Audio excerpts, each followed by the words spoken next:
नाही. साहेब, देश पातळीवरती आणि एक मुद्दा जास्त चर्चेत आहे सध्या, तो नीट परीक्षा जी रद्द झाली त्याच्यामुळे साधारण 22 लाख मुलांचं नुकसान झाले, त्याच्याबद्दल सीबीआय इन्क्वायरी सुरू आहे. मात्र यापूर्वीच्या नीटच्या परीक्षेच्या बाबत जो सीबीआयनं तपास केलेला होता त्याचाही खुलासा नाही. आता ही परीक्षा कधी होईल तेही स्पष्ट नाही.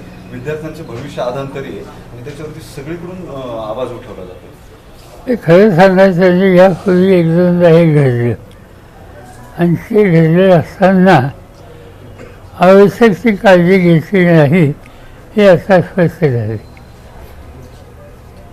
आज हजारो मुलं आज देशामध्ये जे परीक्षेला बसलं आणि त्यांचं व्यक्तिगत भवितव्य त्या परीक्षेला होतं, असं असताना पुन्हा जे काही चुकीच्या गोष्टी घडल्या त्या याही वेळेला घडल्या आणि असं दिसतंय की त्या एका राज्यापुरत्या सीमित नाही.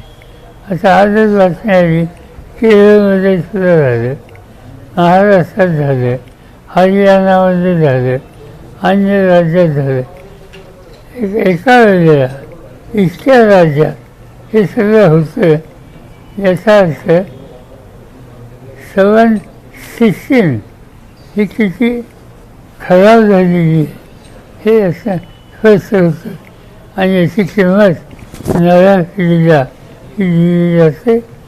आज सवन ही मुलं अतिशय अस्वस्थ आहेत, त्यांना माहिती नाही पुन्हा परीक्षा कधी घेतली जाईल आणि पुन्हा एकदा आपल्याला पहिल्यापासून तयारी करायला लागते का काय याची चिंता मुलांच्या दिसते आणि त्याची प्रतिक्रिया अनेक ठिकाणी आज झालेली दिसते.